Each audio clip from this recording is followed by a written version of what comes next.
Assalamualaikum warahmatullahi wabarakatuh.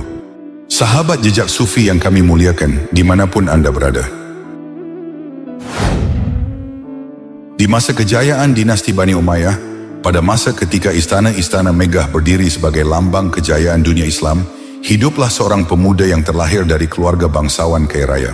Namanya adalah Abu Yahya Malik, namun seiring waktu, dunia lebih mengenalnya dengan nama Malik bin Dinar. Seorang yang kelak akan dikenal bukan karena kekayaannya, melainkan karena kedalaman ruhaniyahnya. Sejak kecil Malik telah hidup dalam limpahan kemewahan dan kehormatan. Ia dibesarkan dalam lingkungan keluarga terpandang yang tak hanya memiliki harta berlimpah, tetapi juga kekuasaan dan kedudukan tinggi di tengah masyarakat. Ayahnya adalah seorang pejabat penting di lingkungan istana Bani Umayyah, dekat dengan para penguasa dan memiliki pengaruh dalam berbagai urusan pemerintahan. Dalam keluarga seperti itu, Malik tumbuh dengan segala kemudahan yang mungkin hanya menjadi mimpi bagi sebagian besar orang. Sebagai anak dari tokoh penting di pemerintahan, wajar bila sang ayah menaruh harapan besar pada putranya. Ia berharap kelak Malik dapat menggantikan posisinya, meneruskan peran dan tanggung jawabnya di tengah dunia kekuasaan yang penuh siasat dan kebesaran. Maka sejak Malik masih belia, sang ayah mulai membawanya ke istana, memperkenalkannya pada suasana pemerintahan, mengenalkannya pada wajah-wajah penting di balik roda kekuasaan, dan secara perlahan menanamkan dalam diri putranya rasa tanggung jawab terhadap jabatan dan tugas kenegaraan. Hari demi hari Malik mengikuti ayahnya ke pusat pemerintahan. Di sanalah ia mulai menyaksikan dinamika istana, pembicaraan-pembicaraan besar, pertemuan para pejabat tinggi, dan urusan-urusan negara yang rumit. Ia tidak hanya duduk dan mengamati, perlahan ia mulai belajar dan memahami. Ia menyimak, memperhatikan, dan menyerap segala yang dilihat dan didengarnya. Tujuan ayahnya bukan sekadar mengenalkan, tetapi membentuknya menjadi sosok yang kelak siap menggantikan dan mengemban amanah besar di dunia pemerintahan. Waktu pun berlalu, dan Malik muda mulai menunjukkan ketertarikan yang besar pada dunia istana. Ia tidak lagi datang hanya karena diajak, tetapi karena ia merasa nyaman dan senang berada di lingkungan tersebut. Istana, dengan segala gemerlap dan keagungannya, menjadi bagian dari keseharian hidupnya. Kehadirannya tidak selalu sekadar menemani ayahnya. Dalam beberapa kesempatan, ia juga datang untuk menggantikan ayahnya yang berhalangan hadir. Ia melaksanakan tugas-tugas ringan, menyampaikan keputusan, atau sekadar menjaga keberlangsungan urusan ayahnya agar tidak terhenti. Semua itu ia lakukan dengan rasa bangga, karena baginya menjadi bagian dari roda kekuasaan adalah sebuah kehormatan sekaligus tanggung jawab. Kebiasaan ini terus berlanjut. Hari-hari Malik dipenuhi dengan suasana istana. Di sana ia bergaul, mengenal banyak tokoh, belajar tentang administrasi dan diplomasi, serta menyerap nilai-nilai yang hidup di lingkungan istana. Dan semakin sering ia datang, semakin dalam pula keterikatannya dengan kehidupan kerajaan. Istana menjadi seperti rumah kedua baginya, tempat di mana ia merasa dihargai, diakui, dan bahkan dicintai. Demikianlah masa mudanya terlewati dalam lingkaran kekuasaan, kemewahan, dan kehormatan yang mempesona. Akan tetapi, di balik pergaulan yang tampak gemerlap dan penuh tawa itu, justru menjadi jalan yang menyesatkan bagi Malik bin Dinar. Ia terlena, hanyut dalam derasnya arus kemaksiatan. Hukum-hukum agama yang mestinya menjadi penuntun, ia abaikan tanpa ragu. Setiap larangan yang digariskan oleh syariat Islam, dilangkahi dengan ringan, seolah-olah tak ada beban dan tak ada akhir yang harus dipertanggungjawabkan. Ia tak peduli lagi akan haram dan dosa. Yang penting baginya hanyalah kepuasan sesaat yang mampu menenangkan dahaga hawa nafsu. Hidup baginya tak lebih dari sebuah panggung yang harus dihiasi dengan tawa, pesta, dan kebebasan tanpa batas. Ia meyakini kebahagiaan sejati terletak pada keleluasaan melakukan apa saja sesuai kehendak hati, meski itu harus menabrak aturan ilahi. Terlebih kala itu, kedudukannya sebagai komandan prajurit kerajaan telah menempatkannya di puncak kekuasaan dan kemewahan. Jabatan yang terhormat di mata manusia, namun di baliknya menjadi jerat yang semakin menjerumuskan dirinya dalam kubangan dosa. Gaji yang tinggi, kemuliaan yang disandang, dan penghormatan dari banyak orang, semua hanya menjadi alat untuk memuaskan hasrat duniawi yang tak pernah kunjung padam. Hidupnya pun ia habiskan untuk berfoya-foya, larut dalam gemerlap pesta yang tak mengenal waktu. Mabuk-mabukan telah menjadi kebiasaan yang tak lagi ia sembunyikan. Begitu pula dengan perbuatan zina dan segala bentuk kemaksiatan lainnya, yang seolah menjadi teman setia dalam kesehariannya. Ia seakan-akan kehilangan rasa malu di hadapan Tuhannya, karena yang terpenting baginya hanyalah bisa menikmati hidup sepuasnya. Pada suatu malam yang gelap dan sunyi, ketika kebanyakan orang terlelap dalam istirahat, suasana di rumah Malik bin Dinar justru sangat berbeda. Tawa dan suara musik membahana, aroma minuman arak memenuhi ruangan. Malam itu Malik tengah larut dalam pesta pora, mabuk bersama teman-temannya. Di tengah gemerlapnya pesta, salah seorang temannya datang menghampiri, membawakan seorang budak perempuan muda. Wajahnya cantik jelita, menampakkan keanggunan yang tidak biasa. Ia bukan budak sembarangan. Sosoknya menarik perhatian siapapun yang melihatnya. Dan ketika ditawarkan kepada Malik bin Dinar, ia pun menjadi sangat tertarik. Tanpa pikir panjang, Malik langsung mengangguk dan menyetujuinya. Apalagi kala itu, hatinya tengah dipenuhi hawa nafsu yang menggelora akibat pengaruh minuman arak. Ia pun segera membelinya secara kontan, membayar harga yang sangat tinggi. Hari-hari berlalu. Waktu terus berjalan dan budak itu pun hidup bersama Malik.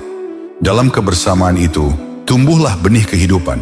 Budak itu mengandung anak dari Malik bin Dinar.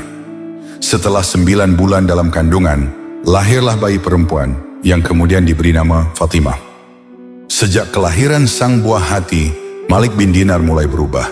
Seakan-akan jiwanya yang dahulu keras kini berganti penuh kelembutan. Malik mencurahkan seluruh kasih sayangnya kepada anak perempuan satu-satunya itu. Tak ada yang mampu menandingi tempat Fatimah di dalam hatinya. Ia peluk dengan lembut setiap malam, ia gendong dengan penuh sayang saat pagi menjelang. Suara tawanya menjadi musik paling merdu yang pernah didengarnya.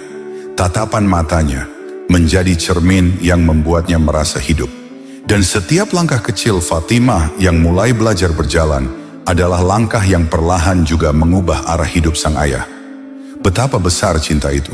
Bahkan ketika Fatimah menghalangi kegemaran yang paling ia sukai, meminum arak, ia tidak pernah murka. Justru sebaliknya, rasa cinta itu kian bertambah. Setiap kali Malik bin Dinar hendak menuangkan arak ke dalam gelasnya, Fatimah yang masih kecil itu dengan polos dan berani merebutnya. Ia mengambil botol arak dari tangan ayahnya, lalu menumpahkannya pada pakaian dan tubuh Malik. Namun tidak sekalipun Malik merasa jengkel. Tidak satu pun kata kasar terucap dari lisannya. Justru ia tersenyum lembut menatap wajah putrinya. Padahal jika yang melakukannya adalah orang lain, siapapun dia, bahkan sahabat terdekatnya sekalipun, niscaya tak akan ada ampun baginya. Darah mungkin akan tertumpah, nyawa mungkin akan melayang. Perbuatan putrinya yang begitu sangat berani bukan dilakukan sekali atau 2 kali. Akan tetapi setiap Malik hendak meminum arak, akhirnya Malik pun mulai tersadar. Dan sejak saat itu, ia bertekad untuk menghilangkan kebiasaan buruknya tersebut. Rumah megahnya yang dahulu dipenuhi botol-botol arak, kini ia buang semua. Sudah tidak ada lagi yang tersisa. Hal ini ia lakukan demi cintanya terhadap putri kesayangannya. Hari-hari yang kini dilalui oleh Malik bin Dinar terasa begitu jauh berbeda. Ada kehangatan yang belum pernah ia rasakan sebelumnya. Ada ketenangan yang meresap perlahan ke dalam hati yang dulu penuh kegelisahan. Tak ada lagi pesta mabuk-mabukan yang dipenuhi tawa kemaksiatan. Tak ada lagi cawan-cawan berisi arak yang dahulu selalu siap sedia di sudut-sudut rumah megahnya. Rumah yang dulu gelap, penuh debu dosa dan kelalaian, kini berubah. Cahaya kasih sayang seorang ayah kepada anaknya telah menerangi rumah tersebut. Bahkan, demi menjaga cahaya baru yang hadir itu, Malik bin Dinar mengancam kawan-kawannya dengan ketegasan yang belum pernah mereka lihat sebelumnya. Ia melarang mereka membawa setetes pun arak ke rumahnya. Ia juga menegaskan agar tak ada lagi yang mengajaknya kembali ke pesta maksiat, tempat di mana ia dulu hanyut dan terperangkap. Semua itu ia lakukan demi satu alasan, cinta kepada putri kecilnya yang telah menyentuh sisi terdalam hatinya yang selama ini hampa. Hari demi hari ia lalui bersama sang buah hati, merasakan manisnya kasih sayang yang tulus. Senyuman sang putri menjadi cahaya pagi baginya, yang membuat hidupnya terasa lebih berarti. Namun kebahagiaan itu ternyata tak berlangsung lama. Ketika sang putri menginjak usia 2 tahun, takdir Allah Azza wa Jalla berbicara lain. Putri yang begitu ia cintai, tiba-tiba dipanggil kembali kepada sang pencipta. Kepergian buah hatinya yang begitu mendadak, menghancurkan kebahagiaan yang baru saja tumbuh di dalam hidupnya. Ia tak sanggup menerima kenyataan ini. Hatinya hancur berkeping-keping, tangisnya menusuk hingga ke ujung duka yang tak pernah ia bayangkan. Dalam kelamnya kesedihan, ia bahkan mengutuk takdir yang telah merenggut kebahagiaannya. Sejak kepergian sang putri tercinta, kesedihan Malik bin Dinar semakin menancap dalam di relung hatinya. Hari-hari yang ia jalani tak lagi memiliki arti, seolah waktu hanya menjadi rangkaian detik yang hampa, berlalu tanpa makna. Hidup yang sempat disinari senyuman putri tercinta, kini kembali gelap dan dingin, diselimuti kabut duka yang tak kunjung sirna. Setiap kali matanya menangkap sosok perempuan kecil di jalan, atau di pelukan orang tuanya, dadanya terasa sesak, seolah ada luka lama yang disayat kembali. Ingatan tentang putrinya yang selalu menemaninya, yang dulu menjadi alasan ia mampu tersenyum meski hidupnya penuh dosa, hadir begitu nyata di benaknya. Kenangan itu tidak hanya mengetuk pintu hatinya, tetapi menghantam dengan keras, membuatnya terpuruk dalam duka yang semakin dalam. Ia tak kuasa menghadapi kenyataan bahwa putri kesayangannya telah tiada. Rasa kehilangan itu terlalu besar, terlalu perih untuk ia pikul sendiri. Di tengah keputusasaannya itulah, Malik bin Dinar akhirnya mencari pelarian, yang dulu ia tinggalkan demi sang anak. Ia kembali meraih cawan-cawan arak, menenggaknya malam demi malam, berharap mabuk dapat menghapus bayangan yang terus menghantuinya. Tiada satu malam pun berlalu, kecuali dilewatinya dengan mabuk-mabukan. Dalam mabuknya terkadang ia menangis terseduh-seduh, merintih menyebut nama putrinya. Menyesali kepergian yang tak mampu ia cegah. Kadang pula ia menjerit di keheningan malam, meluapkan kesedihan yang membakar jiwanya. Rumah megahnya, yang dulu dipenuhi canda dan tawa sang putri, kini hanya menjadi saksi bisu dari kepedihan seorang ayah yang kehilangan cahaya hidupnya. Hingga pada suatu malam, tepat di pertengahan bulan Sya'ban, seperti malam-malam sebelumnya, ia kembali menyendiri di dalam kamarnya. Segala kesedihan dan kerinduan ia coba tenggelamkan di dasar cawan-cawan arak. Malam pun kian larut dan kesadarannya perlahan lenyap, terbenam oleh mabuk yang kelam. Tubuh Malik akhirnya rebah tersungkur di pembaringan. Ia tertidur tak sadarkan diri, membawa kesedihan yang dalam. Di saat tidur mabuknya yang kelam itu, sebuah keajaiban pun terjadi. Keajaiban yang kelak akan menjadi titik balik dalam hidup Malik bin Dinar. Dalam lelap yang tak sadar ia bermimpi, sebuah mimpi yang terasa begitu nyata. Seolah-olah ia benar-benar dihadapkan pada kenyataan yang paling menakutkan. Dalam mimpi itu, ia melihat seakan hari kiamat telah tiba. Segala sesuatu berubah menjadi pemandangan yang menggetarkan hati. Seluruh manusia dibangkitkan dari kematiannya, bangun dari kubur dan berjalan bersama-sama menuju alam barzah yang membentang luas. Malik bin Dinar pun berada di antara mereka, melangkah dalam ketakutan dan kebingungan, merasakan dahsyatnya hari itu. Namun, di tengah langkahnya yang gemetar, ia menyadari ada sesuatu yang selalu mengikutinya dari belakang. Ketakutannya pun semakin bertambah. Ketika ia menoleh, matanya terpaku pada pemandangan yang mengerikan.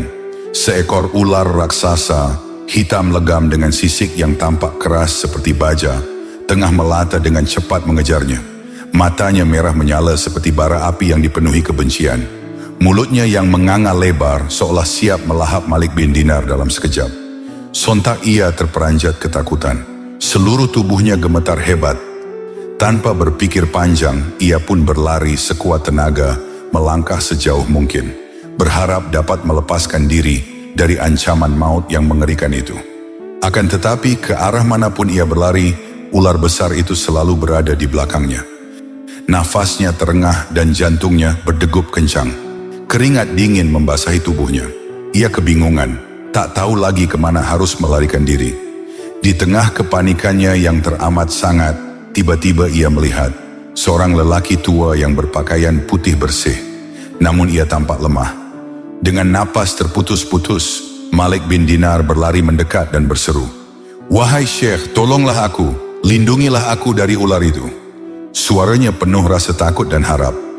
Namun alangkah terkejutnya Malik bin Dinar ketika Syekh yang tampak penuh ketenangan itu justru berkata kepadanya, "Berlarilah, karena kekuatan ular itu jauh melebihi kemampuanku." Mendengar jawaban yang tak pernah ia sangka, hati Malik bin Dinar semakin diliputi kepanikan yang memuncak. Ia pun kembali berlari. Kali ini lebih jauh, lebih cepat, menapaki tanah yang retak-retak oleh ketakutan, hingga akhirnya ia mendapati dirinya berada di tebing neraka yang begitu menakutkan. Dari kedalaman neraka itu, terdengarlah suara yang bergemuruh, "Kembalilah, karena engkau bukan penduduk neraka." Suara itu membuat hatinya sedikit lega, dan dengan tergesa ia pun meninggalkan tempat mengerikan itu. Namun ketakutannya tak juga sirna. Ular besar yang matanya menyala merah itu masih saja mengejarnya.